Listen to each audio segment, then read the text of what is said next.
Hello hello भाई, स्वागत करते हैं आपके नए वीडियो में आज के। और शुरू करते हैं कंपनी लॉ का बहुत इंपॉर्टेंट टॉपिक है, छोटी छोटी टिप्पणियों से। इसमें संगम अनुच्छेद के बारे में पढ़ेंगे, समामक के बारे में पढ़ेंगे, कंपनी के प्रवर्तक के बारे में पढ़ेंगे।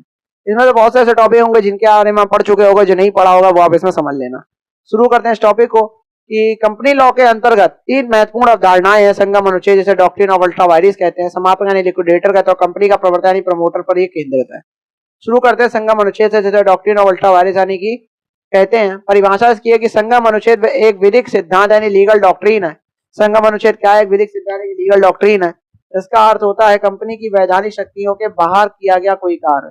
इसका अर्थ होता है कंपनी की जो वैधानिक शक्तियों के बाहर किया गया कोई कार्य, यदि कोई कंपनी ऐसा कार्य करती है जो उसके मेमोरेंडम ऑफ एसोसिएशन एमओए में वर्णित उद्देश्य से बाहर हो, तो वह कार्य अल्ट्रा वायरिस यानी अधिकार से बाहर होता है और शून्य यानी वॉइड माना जाता है। जो उसके उद्देश्यों से बाहर होता है किसी कंपनी का कोई भी काम, तो उसे क्या माना जाता है? अल्ट्रा वायरिस यानी कि अधिकार से बाहर, उसे वॉइड माना जाता है, शून्य माना जाता है। इसका विधिक आधार देख लेते हैं। तो कंपनी का अधिनियम धारा 4(1)(c) के अंतर्गत दिया गया, 4(1)(c) के अंतर्गत इसे डिफाइन करा गया है। कंपनी के उद्देश्य एमओए में वर्णित होने चाहिए और यदि कंपनी इन उद्देश्यों से बाहर जाती है तो इसका कार्य वॉइड माना जाएगा, अवैध माना जाएगा, इलीगल माना जाएगा। प्रमुख विवाद देख लेते हैं। Ashbury railway carriage and iron corporation limited versus Riche वाला मैटर। कंपनी तथ्य यह था कि कंपनी के एमओए में इंजीनियरिंग के उद्देश्य थे। कंपनी के मेमोरेंडम ऑफ एसोसिएशन में इंजीनियरिंग के उद्देश्य थे। कंपनी ने बेल्जियम में रेलवे लाइन का निर्माण करने हेतु ऋण दिया था। निर्णय लेकिन यह कंपनी के उद्देश्यों के बाहर था और इसे अल्ट्रा वायरस घोषित किया गया। महत्व यह था कि सुप्रीम कोर्ट ने कहा कि एमओए के बाहर कोई भी कार्य अमान्य यानी वॉइड एब इनिशियो होता है। तथ्य इसमें यह था कि कंपनी ने एमओए में इंजीनियरिंग के उद्देश्य थे। एमओए में क्या थे? कंपनी के इंजीनियरिंग के उद्देश्य, लेकिन कंपनी ने बेल्जियम में रेलवे लाइन का निर्माण करने हेतु एक ऋण दे दिया था, तो वो उसके उद्देश्य से बाहर ही हो गया ना। ऋण देने का तुम्हारा थोड़ी कोई काम था, इंजीनियरिंग के उद्देश्य थे। ऐसा अनुबंध लागू नहीं किया जा सकता। सबसे पहले तो ठीक है, ऐसा अनुबंध बिल्कुल भी लागू नहीं किया जा सकता। और अंशधारक और कर्जदाता कंपनी पर कार्रवाई नहीं कर सकते। निदेशक व्यक्तिगत रूप से जिम्मेदार हो सकते हैं यदि वे कंपनी को अल्ट्रा वायरस कार्य के लिए बाध्य करते हैं। वह डायरेक्टर ही जिम्मेदार होंगे, कंपनी थोड़ी जिम्मेदार होगी इसमें। अब बात यह था, यदि कार्य एमओए में आता है लेकिन निदेशक अधिकार क्षेत्र से बाहर जाते हैं, यदि कंपनी अधिकार जो कार्य है वो एमओए के उद्देश्य के अंतर्गत आता है लेकिन एओए जो है वो एमओए से बाहर चला जाता है। एओए मतलब एमओए में वो काम आ रहा है, एओए में नहीं आ रहा, तो intra virus company but ultra vires directors, तो उसे शेयर होल्डर्स की अनुमति से सही किया जा सकता है। मतलब तो अब इसे क्या कहते हैं? Intra virus company but ultra, मतलब डायरेक्टर इसमें गलत है, कंपनी इसमें सही है। ठीक है, ये अपवाद है इसका। समापन यानी लिक्विडेटर्स को देख लेते हैं। परिभाषा देखें तो समापन या लिक्विडेटर वह व्यक्ति है या संस्था होती है जो किसी कंपनी के विलयन या परिसमापन या वाइंडिंग अप या लिक्विडेशन की प्रक्रिया के दौरान कंपनी की संपत्तियों का मूल्यांकन करके उन्हें बेचता है और प्राप्त राशि से देनदारियां जितने भी ऋण होते हैं उनका भुगतान वो करता है। ठीक है, विधिक आधार इसका क्या था? कंपनी अधिनियम 2013 की धारा 275 और 365 तक विलयन की प्रक्रिया और समापक की नियुक्त कर्तव्यों का विवरण देती है, कंपनीज एक्ट। ठीक है, 275 और 365 तक। इसके प्रकार देख लेते हैं। आवश्यक समापन होता है कंपलसरी वाइंडिंग अप, जिस न्यायालय द्वारा होता है। स्वैच्छिक समापन जिसे वॉलंटरी वाइंडिंग अप, जो कंपनी स्वयं करती है। और एक होता है नेशनल कंपनी लॉ ट्रिब्यूनल, जिसे एनसीएलटी द्वारा आदेशित किया जाता है कि बंद करो कंपनी। कंपनी समापन में समापक की नियुक्ति देखे तो एनसीएलटी द्वारा होती है और कंपनी द्वारा नियुक्त भी हो सकता है। कंपनी भी इसको लिक्विडेटर को नियुक्त कर देती है या तो एनसीएलटी के द्वारा भी नियुक्त किया जाता है कि जो भी ये ढीला है बेचो और सारे ऋण है वो निपटाओ। कर्तव्य और शक्तियां देखते हैं। कर्तव्य का विवरण है और संपत्ति का नियंत्रण रहता है। कंपनी की संपत्ति और रिकॉर्ड का अधिग्रहण होता है। कर्जदाताओं को भुगतान की संपत्ति बेचकर प्राथमिकता के अनुसार भुगतान करते हैं। अदालत को रिपोर्ट देनी, परिसमापन रिपोर्ट एनसीएलटी को देना। अंशधारकों को भुगतान देंगे तो शेष राशि का वितरण अंशधारकों को। और मुकदमेबाजी देंगे तो कंपनी के विरुद्ध या पक्ष में कार्रवाई करना। केस लॉ देखते हैं तो ऑफिशियल लिक्विडेटर वर्सेस प्रथा सारथी जो सिन्हा थे, इन वाला मैटर देखे तो इसमें तथ्य ये कहा गया कि परिसमापन के समय संपत्तियों की बिक्री में पारदर्शिता नहीं थी। निर्णय दिया गया, सुप्रीम कोर्ट ने कहा कि परिसमापक को उच्चतम सदाचार निष्पक्षता से कार्य करना चाहिए। अगर कोई ये कहता है कि ये भैया परिसमापन तो हमने कर दिया लेकिन इसमें भाई जब संपत्तियों की बिक्री में पारदर्शिता ट्रांसपेरेंसी नहीं थी, तो भाई न्यायालय ने कहा कि भाई ट्रांसपेरेंसी रखनी चाहिए लिक्विडेटर को।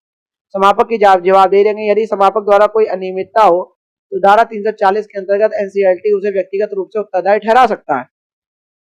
फिर कंपनी का प्रवर्तक यानी प्रमोटर्स को देख लेते हैं। प्रमोटर के बारे में पहले भी पढ़ चुके हो, फिर पढ़ लो। प्रवर्तक यानी प्रमोटर वह व्यक्ति या समूह होता है जो कंपनी की स्थापना की योजना बनाता है, एमओए तैयार करता है, पूंजी की व्यवस्था करता है और कंपनी को रजिस्ट्रेशन की प्रक्रिया से गुजारता है।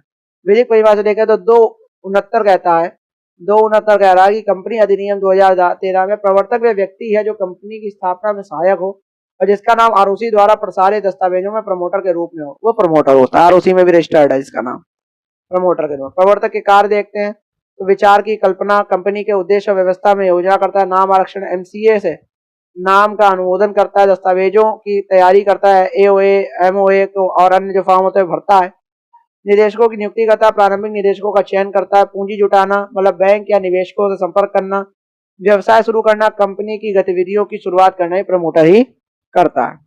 प्रमोटर की स्थिति देखें अगर तो वह न्यासी यानी फिड्यूशरी होता है, उसे पूर्ण पारदर्शिता और अच्छे विश्वास से कार्य करना होता है, एक तरीके से बिल्कुल ही लॉयल्टीज है और ऑनेस्टीज है।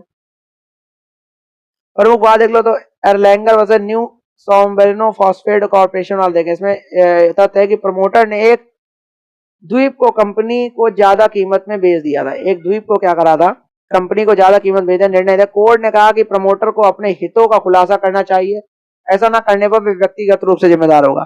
तो इसमें निर्णय कोर्ट ने कहा कि प्रमोटर है, अगर ऐसा कुछ है भी तो आप पहले बोर्ड निदेशकों के डायरेक्टर्स और बोर्ड के सामने प्रस्ताव रखो, कंपनी को बताओ, और नहीं अगर बोर्डों में नहीं बन रही है तो आप खुलेआम जो मेंबर्स है उसके तो जो है शेयर होल्डर जो भी अंशधारी जो कुछ भी है तो उनके सामने भी ये बात खुल के रखो, और नहीं रखते हो तो आप व्यक्तिगत रूप से क्या होगे, जिम्मेदार हो गए। क्या हो गए, व्यक्तिगत रूप से जिम्मेदार हो गए। प्रमोटर की जिम्मेदारी देखें तो गोपनीय जानकारी साझा करनी चाहिए, कंपनी की सभी लेन देन और विवरण देना चाहिए, कंपनी को कमीशन और लाभ का खुलासा भी उसे करना चाहिए। भारतीय निर्णय देखें तो टाई क्रॉस उसे ग्रांट वाला मैटर का फैसला यह होता है कि प्रमोटर वह होता है जो कंपनी के प्रारंभ में उसका नियंत्रण करता है, उसे अस्तित्व में लाता है। ये भारत में निर्णय हुआ था। प्रमोटर के प्रकार देखते हैं, प्रकार और विवरण। व्यवसायिक प्रवर्तक होता है यानी नियमित रूप से कंपनियां स्थापित करता है। वित्तीय प्रवर्तक होता है, बैंक या वित्तीय संस्थान द्वारा नियुक्त होता है। संस्थागत प्रवर्तक होता है, सरकारी एजेंसी या बड़े समूह द्वारा ये नियुक्त किया जाए, मतलब एक तरीके से। फिर प्रमोटर बनाम निदेशक देखें, पहलू इधर प्रमोटर डायरेक्टर। स्थिति देखें तो कंपनी से पूर्व होता है, कंपनी बनने के बाद बनते हैं।